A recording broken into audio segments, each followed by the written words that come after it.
Hello guys, welcome to Anshu biology education centre. I am Anshuraj Gupta. आज का video काफ़ी important होने वाला है क्योंकि 2009 से 2022 तक का जो क्वेश्चन बैंक है उसका सब्जेक्टिव क्वेश्चन कराया जा रहा है। तो चैनल पर जो भी नए हैं प्लीज़ चैनल को सब्सक्राइब कर दीजिएगा। आइए स्टार्ट करते हैं। फर्स्ट क्वेश्चन है डिफाइन इनब्रीडिंग। इनब्रीडिंग जो है होता क्या है? Breeding with same breed for common ancestor for 4 to 6 generation. Ancestors कहते हैं हमारे पूर्वजों को। तो यहाँ पे सेम ब्रीड है यानी सेम स्पेसिस में जो है क्रॉसिंग होगा, सेम स्पेसिस में क्रॉसिंग होगा और कॉमन एंचेस्टर भी कॉमन होगा। मतलब जो दो लोगों के बीच में जो क्रॉसिंग होगा ना, ये दोनों जो है इसका कॉमन एंचेस्टर एक ही होगा, तो उसको कहते हैं इनब्रीडिंग। ब्रीडिंग दो तरह का होता है, एक इन ब्रीडिंग और एक आउट ब्रीडिंग। आउट ब्रीडिंग में कोई कॉमन एंचेस्टर नहीं होता। अगर कॉमन एंचेस्टर नहीं है तो आउट ब्रीडिंग, और कॉमन एंचेस्टर्स है तो इन ब्रीडिंग उसको कहते हैं। अब नेक्स्ट है give reason for success of Mendel. Mendel जो है सक्सेस किया था, उसका क्या रीजन था, कौन सा रीजन से ये सक्सेस किया था? तो he kept accurate record of his data. ये कुछ भी करता था ना, तो ये एक बुक में या फिर कहीं पे भी जो है इसको स्टोर कर कर रखता था। तो ये भी एक रीजन है जिससे ये मेंडल जो है सक्सेस किया था। और यहाँ पे नेक्स्ट है he considered only 1 or 2 character eight A time. एक समय में जो है सिर्फ एक ही कैरेक्टर या एक से ज्यादा होता था तो 2 कैरेक्टर को ही यूज करता था, उससे ज्यादा ये नहीं लेता था। तो ये भी सक्सेस का कारण है। Write two function of blood. Blood का 2 फंक्शन यहाँ पे बतलाना है। तो इट ट्रांसपोर्ट ऑक्सीजन, ऑक्सीजन को ट्रांसपोर्ट करता है। ऑक्सीजन को क्या करता है? ट्रांसपोर्ट करता है from lungs to tissue. Lungs में होता है ऑक्सीजन, लंग्स में होता है ऑक्सीजन, वहां से जो है ऑक्सीजन को ट्रांसपोर्ट कर देता है टिश्यू में, टिश्यू में लेकर के चला जाता है। तो ये ब्लड का काम है। तो ब्लड का ये फंक्शन भी है। It regulate body temperature, body temperature को भी रेगुलेट करता है, मेंटेन कर कर रखता है। ब्लड जो है ये रेगुलेट करता है बॉडी टेम्परेचर को। तो आप लोग स्क्रीनशॉट ले लीजिए, बाकी उसके बाद चलेंगे। Define GMO. GMO genetically modified organism, genetically modified organism को डिफाइन करना है। तो इट इज एनिमल, प्लांट और माइक्रोब्स। ये एनिमल भी हो सकता है, प्लांट भी हो सकता है और माइक्रोब्स भी हो सकता है। हुज, जिसका डीएनए जो है हैज बीन अल्टर्ड, जिसका डीएनए क्या हो चुका है? चेंज हो चुका है। अल्टर्ड का मतलब होता है change. Due to genetic engineering techniques, genetic engineering techniques से जो है डीएनए चेंज हो चुका है। डीएनए क्या हो चुका है? चेंज हो चुका है। जैसे ये डीएनए फ्रैगमेंट्स है, इसको जो है होस्ट सेल में ट्रांसफॉर्म किया जाता है वेक्टर की मदद से। उसी प्रोसेस को कहते हैं जेनेटिक इंजीनियरिंग टेक्निक्स। उसको क्या कहते हैं? जेनेटिक इंजीनियरिंग टेक्निक्स कहते हैं। नेक्स्ट है डिफाइन ट्रांसक्रिप्शन। ट्रांसक्रिप्शन क्या होता है? तो the process of formation of RNA from DNA is known as transcription. DNA से बनता है आरएनए, इसी प्रोसेस को कहते हैं ट्रांसक्रिप्शन। और आरएनए से बनता है प्रोटीन, इस प्रोसेस को कहते हैं ट्रांसलेशन। इस प्रोसेस को कहेंगे ट्रांसक्रिप्शन और इस प्रोसेस को कहते हैं ट्रांसलेशन। और इस होल प्रोसेस को कहते हैं सेंट्रल डॉगमा। इस होल प्रोसेस को क्या कहते हैं? सेंट्रल डॉगमा कहते हैं। Comment on innate immunity. Immunity 2 तरह का होता है, एक होता है इनेट इम्यूनिटी और एक होता है एक्वायर्ड इम्यूनिटी। तो यहाँ पे इनेट इम्यूनिटी के बारे में पूछा जा रहा है। तो the immunity present since from birth, birth से ही इम्यूनिटी प्रेजेंट होता है, जन्म से ही इम्यूनिटी प्रेजेंट होता है, उसको इनेट इम्यूनिटी कहते हैं।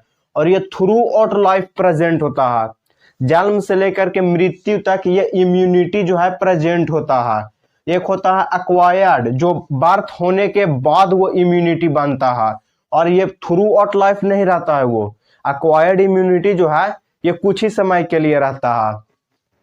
तो ये स्क्रीनशॉट आप लोग ले लीजिए। Comment on Klinefelter syndrome. Klinefelter syndrome पे आप कमेंट करना है। तो the syndrome affect male only, ये सिर्फ जो है मेल को ही अफेक्ट करता है। अब कैसे करता है, तो due to trisomy of X chromosome, X chromosome का ट्राइजोमी हो जाता है, एक्स क्रोमोसोम का क्या हो जाता है, ट्राइजोमी हो जाता है। तो इसी के कारण क्लीनफेल्टर सिंड्रोम होता है और क्रोमोसोम नंबर इसमें 47 हो जाता है। 46 तो जनरली होता है बट 47 क्रोमोसोम हो जाता है क्लीनफेल्टर सिंड्रोम में, और ये एक क्रोमोसोमल डिसऑर्डर है। क्लीनफेल्टर सिंड्रोम जो है ये एक क्रोमोसोमल डिसऑर्डर है जो सिर्फ और सिर्फ मेल में होता है। और कैसे होता है, तो ट्राइजोमी के कारण होता है, ट्राइजोमी ऑफ एक्स क्रोमोसोम के कारण होता है। Describe ecological adaptation of xerophytic plant. अब इकोलॉजिकल एडेप्टेशन के बारे में बतलाना है जीरोफाइटिक प्लांट के बारे में। वेल डेवलप रूट्स इसमें होता है, सनकेन स्टोमाटा होता है और क्यूटिकल्स जो है ये थिक होता है, स्मॉल लिप्स भी इसमें होता है। तो यहाँ पे 2 मार्क्स क्वेश्चन में पूछा जाएगा तो 2 पॉइंट हम लिखेंगे, ज्यादा नहीं लिखेंगे। Explain biopiracy. बायोपायरेसी जो है क्या होता है, use of bio knowledge by multinational companies. Multinational companies जो है बायो नॉलेज को यूज करेगा without permission, without permission, without permission from owner. जैसे कि कोई भी एक कंपनी है, वो किसी प्रोडक्ट को लॉन्च किया, उसको कुछ भी नाम दे दिया, तो वो जो प्रोडक्ट को जो लॉन्च किया ना, वो कोई और कंपनी जो है उसको किसी भी तरह से चोरी कर लिया या किसी भी तरह से जबरदस्ती कर उससे ले लिया, तो वही है बायो नॉलेज। उसी को विदाउट परमिशन वो लिया ना, वो बिना परमिशन के वो ले लिया वो चीज को, तो उसी को कहते हैं बायोपायरेसी। एक होता है बायोपेटेंसी। एक क्या होता है, बायोपेटेंसी होता है जिसमें एक्सक्लूसिव राइट दिया हुआ रहता है पर्सन को, कंपनी को, कि कोई भी एक प्रोडक्ट को लॉन्च किया ना, तो 20 साल तक जो है वो सिर्फ वही कंपनी जो है वही प्रोडक्ट बनाएगा, कोई और कंपनी जो है वो प्रोडक्ट को नहीं बनाएगा। उसको कहते हैं बायोपेटेंसी। बट कोई चोरी कर लिया तो उसको कहते हैं बायोपायरेसी। उसको क्या कहते हैं, बायोपायरेसी कहते हैं। स्क्रीनशॉट आप लोग ले लीजिए। What do you mean by chromosomal disorder. Chromosomal disorder जो है होता क्या है, नेम 3 क्रोमोसोमल डिसऑर्डर, और 3 क्रोमोसोमल डिसऑर्डर का नाम बतलाना है। तो the disorder due to change in structure और नंबर ऑफ क्रोमोसोम। क्रोमोसोम का स्ट्रक्चर में चेंज हो जाए या क्रोमोसोम नंबर में चेंज हो जाए, तो उससे जो है क्रोमोसोमल डिसऑर्डर होता है। उसको क्या कहेंगे, क्रोमोसोमल डिसऑर्डर बोलेंगे। 3 chromosomal disorder are Klinefelter syndrome, Turner syndrome, Down syndrome, और भी बहुत सारा होता है बट यहाँ पे 3 पूछा जा रहा है तो हम 3 यहाँ पे लिख कर दे दिए हैं। Distinguish between nucleoside and nucleotide. Nucleoside जो है ये बना हुआ है सुगर प्लस नाइट्रोजिनस बेस से, सुगर प्लस नाइट्रोजिनस बेस से बना हुआ है, और न्यूक्लियोटाइड जो है ये बना हुआ है sugar plus nitrogenous base plus phosphate से बना हुआ है। इसमें जो है फॉस्फेट अगर नहीं है तो न्यूक्लियोसाइड कहेंगे, और अगर फॉस्फेट है तो न्यूक्लियोटाइड कहते हैं। उसको क्या कहते हैं, न्यूक्लियोटाइड कहते हैं। तो आप लोग स्क्रीनशॉट ले लीजिए। Write adaptation of wind pollinating flower. Pollination जो है बीन्ड से हो रहा है। पोलिनेशन किससे हो रहा है, बीन्ड से पोलिनेशन हो रहा है। तो बीन्ड से पोलिनेशन होगा तो उसमें पोलन ग्रेन लार्ज नंबर में बनेगा, बहुत ही ज्यादा अमाउंट में पोलन ग्रेन बनेगा, क्योंकि बहुत ज्यादा वेस्टेज होता है, बहुत ज्यादा वेस्टेज होता है। और नॉन स्टिकी पोलन ग्रेन होगा, क्योंकि थोड़ा सा भी अगर हवा चलता है तो पोलन ग्रेन जो है वहां से स्टिग्मा पे चला जाए, इसी के कारण ये नॉन स्टिकी होता है। और स्टिग्मा जो है ये स्टिकी होता है। अगर हवा अगर चला और ये अगर नॉन स्टिकी रहता तो ये भी जो है वहां से उड़ जाता पोलन के तरह, बट यहाँ पे ये स्टिकी स्टिग्मा होना चाहिए।